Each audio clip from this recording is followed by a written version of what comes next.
The following presentation is a production of Ride the Wave Media. You are now listening to The Restored Wife. Welcome back to the Restored Wife podcast, where together we discover what's getting in the way of you having all you want in your relationship and in life. I'm Brenda Kradolfer, certified Laura Doyle relationship coach, and today we'll be talking about when things aren't fine, but we go along with life as though they are. It might look something like this. You wake up in the morning, unrefreshed, uninspired to start the day.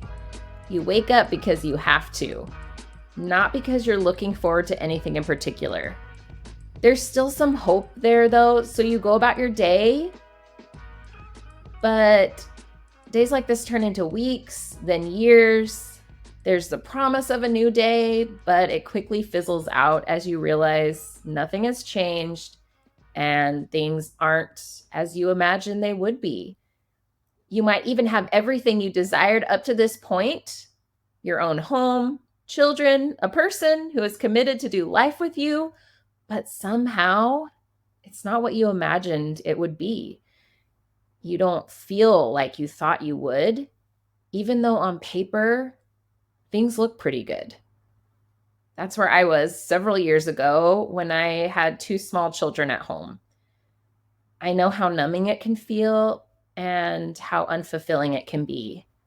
The joy and deep satisfaction you thought you would feel with all of these things just isn't there. You may have been like me and thought that having your own home would alleviate the stress and discomfort you felt living in someone else's home or renting while you got on your feet or finished your education. You might look at the man you married and wonder if he'll ever see you the way you long for him to, or to understand what you're going through. You might be drowning in all the responsibilities of running a home and feel like the only responsible adult, while your husband escapes the monotony by going to work every day. His life looks pretty good and yours feels empty, even though it's filled with the things you said that you wanted. There's like an undefined, unacknowledged heaviness. It's lonely. But if you're anything like I was, you don't realize you have any reason to feel lonely. What I lacked back then was just an awareness of what I needed and wanted in life. And I was able to kind of just go through and ride the wave and get help along the way, but it was fleeting. Something would come along that would help me and take me out of kind of a negative mindset, but then I would inevitably go back to it somehow. And things went on like that for a long time. And it was really hard on some days, and some days were great. When I started doing more like self-discovery work and just learning more about myself and receiving opportunities to learn from other people, that's when I really started to gain a different perspective about myself and about my relationship, my marriage. One of the first things that I discovered was something I learned from Jody Moore about the manual. So the manual is like something you create for your husband or for your marriage, and it's filled with a lot of expectations. It's filled with things that you think a good marriage should have, or a husband, things that he should do. It might come from how you were brought up or what you learned from school or observing other relationships. And it can get huge and it can just keep growing. And it can put a lot of pressure on your relationship. And when I learned about the manual and that I created it and that I could also throw it out, I didn't have to live according to this manual, I sensed a feeling of relief. There was something in me that wanted to throw out my manual, that could see that it was weighing me down. It was not good for my relationship. But I also really felt like the things in my manual were super important, that they were the right things to have in a manual.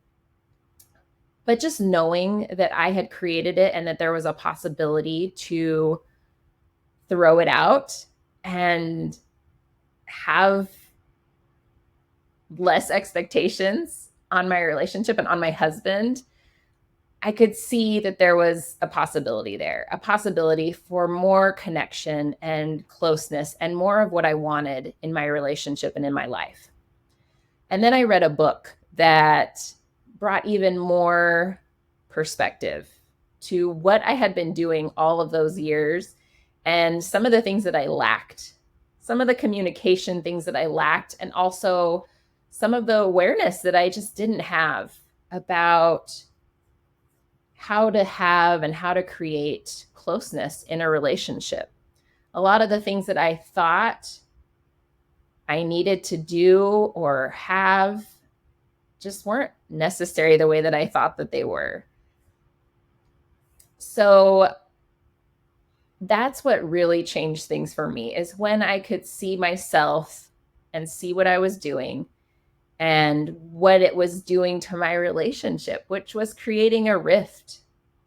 And I was projecting things into our home that weren't really what I wanted, what I longed to have. I was projecting a lot of coldness, honestly, because I was just hurt a lot and I didn't know how to change it. And I just mostly thought it was my husband's fault. But when I learned that I had a lot more power than I thought I did, things started to change. And today I have the kind of closeness and connection and peace and love in my relationship that I always wanted. And honestly, it was always there for me. I just didn't always know how to access it or how to appreciate it or how to nurture it.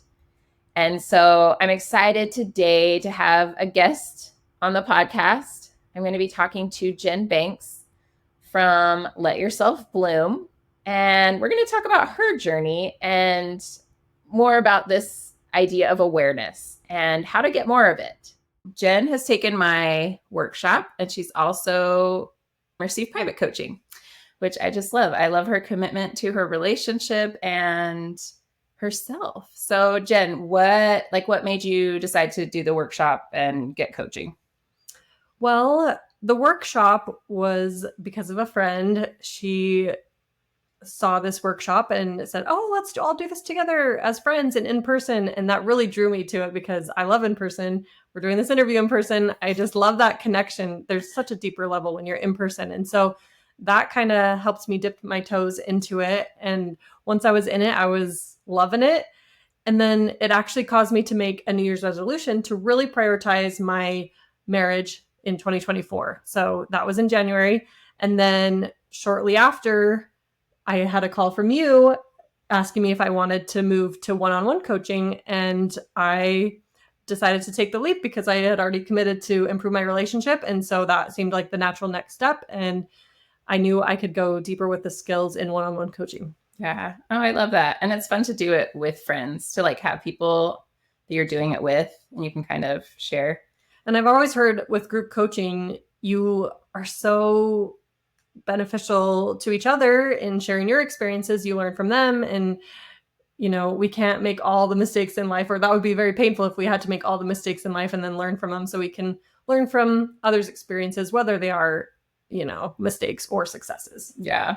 One of the things that I loved about how this particular workshop came about was because typically I do workshops all online. We do them on Zoom, but we had kind of a girls' night where I shared a part of my story and something that really helped me. And it seemed to resonate with a lot of people there. And so that's how we kind of came up with this, let's do an in-person workshop. So we did this workshop at my house with just people from our community. And it was different, but it was awesome.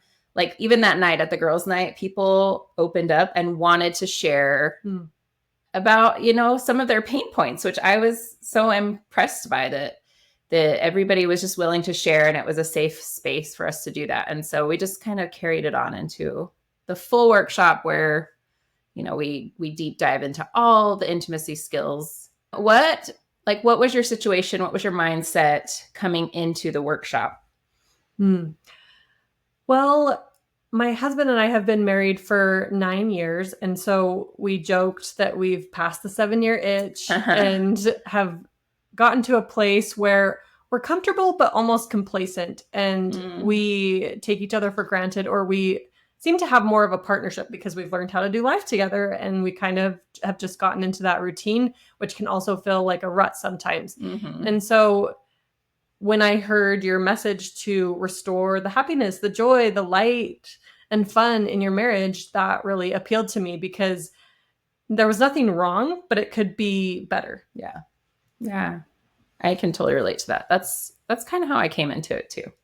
And then I got way more than I bargained for. I was like, oh, there's lots of stuff lurking underneath that I didn't even know was there.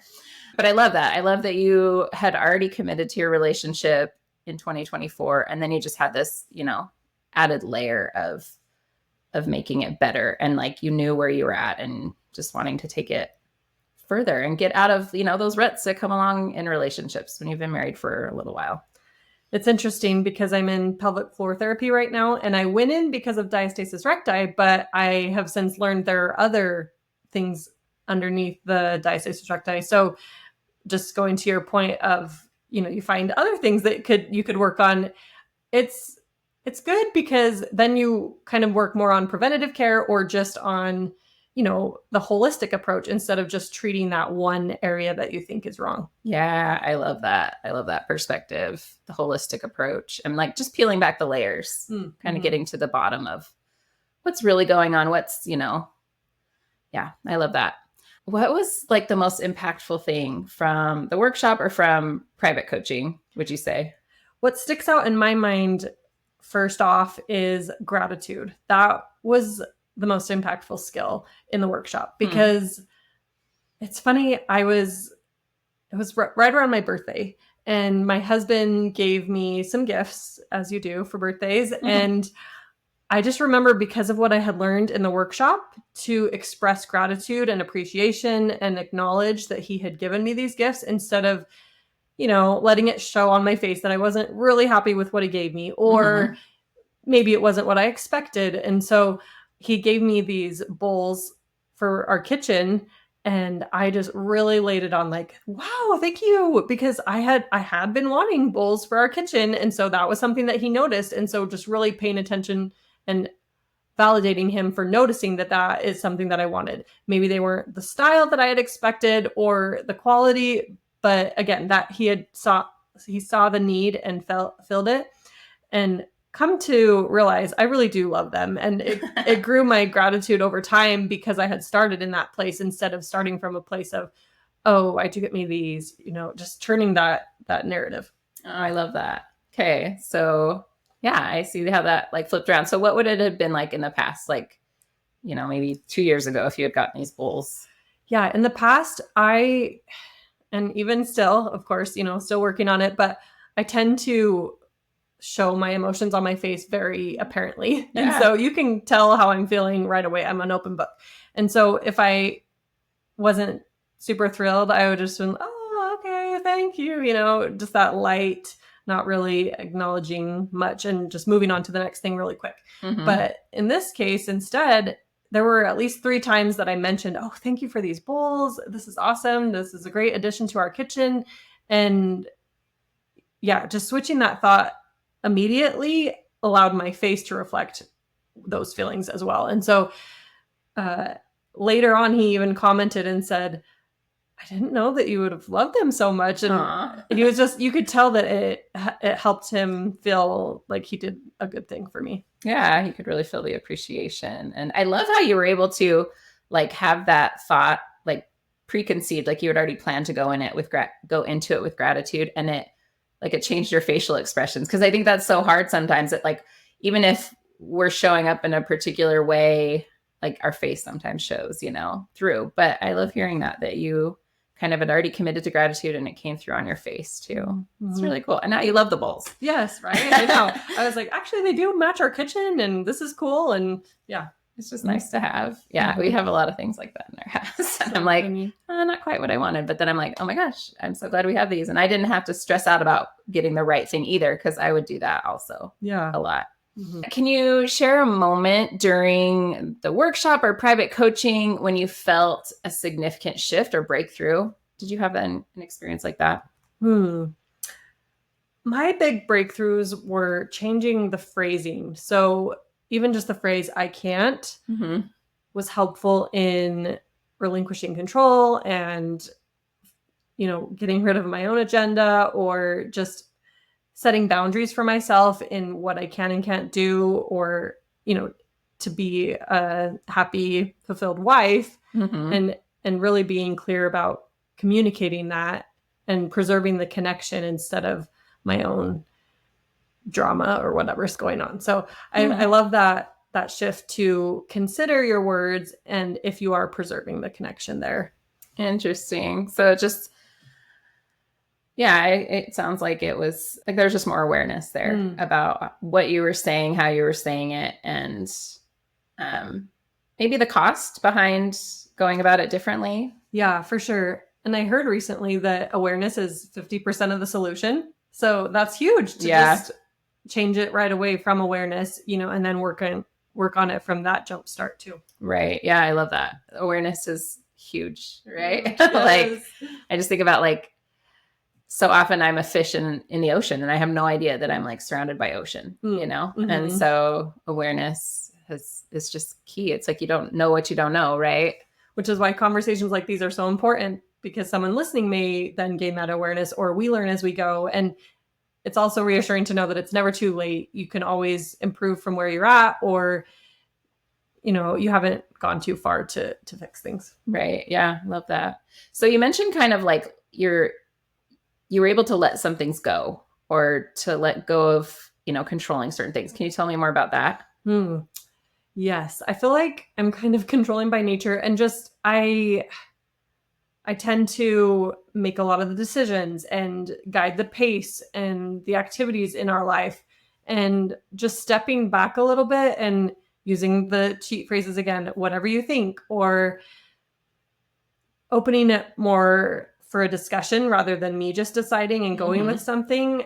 And I feel like it's created a lot more ownership in my husband of, yes, I'm a part of this team and not just going along for the ride. Cool. I Yeah, love that. right? I love that. Like, what advice would you give to someone who is thinking about doing a workshop, or maybe is interested in private coaching? What would you say to her? I would say that it's worth it, because I think a lot of times we're hesitant because we say, oh, I could learn that myself, or I don't want to pay that money, or, just whatever reasons that come up, or excuses, however you want to define them. But I felt like what I've gained in learning these skills, both in the workshop and the one-on-one coaching, has far exceeded any price that I've paid, or any sacrifice that it was to get there, because a relationship lasts forever, and you want to treat it, well, it can last forever if you treat it like a precious item and really just put in the work and the effort to do it. People say marriage is hard work, and it is, but not in the ways you always think. And so just figuring out how to put in that hard work to match the relationship that you want out of it. Yeah. Oh, I love that. Like, what's the outcome? Like, just doing the right kind of work. Because I think sometimes we do the wrong kind of work, and maybe things get worse. Yeah. I've loved learning about energy and the exchange of energy there, because if you want your relationship to be a certain way, then you've got to put that energy into it, because you get out what you put in. And so, yeah, just matching that. Yeah, totally. I love that. How do you plan to like continue growing and just improving your relationship? It sounds like you've already like made leaps and bounds in your commitment this year to grow, to prioritizing that relationship. What's kind of your plan moving forward? That's a good question. I really am grateful for this conversation, because even this is a reminder to recommit and to go back to the notes. I have this huge notebook full of notes, and it's helpful because I tend to forget things, and don't we all? Yeah. Right. And I know that it's important, and it's a new skill. And so it requires training and practice. And, you wouldn't just brush your teeth and then say you're good for the rest of your life. It takes maintenance, or takes, just putting the time in to actually use the skills and cultivate them to maturity, because I'm just a baby at learning all these skills, but not that I don't have other skills in my toolbox or other things, but this is one of them that if I can really sharpen this axe, then it'll help me, have the precision in the relationship that I want. Yeah, I like that. What's your vision for your relationship moving forward? Oh, even more closeness and connection. I recently saw a birth video, and the parents, I just was looking at their relationship, and it just seemed so tender and connected and important. And just seeing that from outside eyes helped me give a window, like, oh, what are people seeing from the outside? Not as a way to judge the relationship, but just as a way to observe and get curious about, oh, how are we treating each other, or how are we communicating and touching, and all of those things that exhibit love. Just, again, a greater awareness in what I want it to look like and feel like. Yeah, sounds like you want some more tenderness maybe, and like to just really cultivate that connection. And I love what you said about like the reminders. Like, I need reminders all the time. Like I can read something like 100 times and feel like I got it, and then somehow like it can just fall to the wayside sometimes. So I need the reminders. I need the maintenance of the things that are important to me too. So I love that you're already like keenly aware of that. And yeah, I love what you're planning moving forward, that you just really want to deepen the connection and the intimacy in your relationship. I love that you shared that, because I look at you and say, oh, she's got it. She has these skills. She can say them. She can do them. And yes, you've had a lot more practice, but also it's comforting to know that you've had a lot of reminders too. And also, in word is different than in practice. Right. And so, yeah, just practicing what we read, and that will help remind us too. For sure. Yeah. No relationship is perfect. But I know that like this morning I was listening to something while I was out on a walk, and it was just the reminder that I needed to like, okay, this is who I want to be today. And I don't know if I would have been any worse, or like, I don't know. There was an emphasis on it, kind of like what you did with, just pre-committing to show up grateful for something and to preserve intimacy and connection in your relationship. And yeah, that's what that was for me this morning, was listening to those and just being reminded, like, this is who I want to be today. And yeah, and I know that when I do that, I can't go wrong, kind of, you know, like even if things aren't perfect, because they're not, things happen, but I know that I am being the person that I want to be. That's so good, because I've been reflecting a lot on visualizations lately. And I've heard too, in sports, people who visualize their game or they visualize the next day do a lot better, even just from visualizing. And so if we visualize our marriage or a relationship that same way, we can make a lot of progress or anticipate conversations or interactions, and thereby give more preparation to it. So that's good. Well, thank you so much, Jen, for coming and sharing your experience. It's so fun to be able to work with my friends too. And yeah, I mean, it's our relationships are so precious, so tender, so just, they're private too. So it's not always easy to talk about them, but I know for me, like, having that safe space to talk about things and to have somebody listen and empathize and then share something that, maybe I hadn't considered, has been just a huge blessing for me. So appreciate what you shared today. Thank you. And thank you for having me on your podcast. I love having conversations with you any old time, but especially on a podcast. Yes. Awesome. Thanks, Jen. Are you hitting some roadblocks in your relationship? Maybe you're fighting all the time and things seem hopeless. Or maybe things are good, but intuitively they could be better. I wanted my relationship with my husband to be my best relationship, but I was often defensive and easily agitated, and a challenge would arise and I questioned everything. And then I found the surprising secrets to a supportive, loving partnership, and I've never had more help or felt more loved and cherished by my husband. If this sounds good to you, I'd love to invite you to join me for a 100% free live class on Zoom, How to Get Respect, Reconnect, and Rev Up Your Love Life. This is your chance to discover the secrets to a thriving, passionate relationship that lasts. There are multiple dates available and times for your convenience. Head over to BrendaKradolferCoaching.com to register and reserve your spot. That's www.brendakradolfercoaching.com.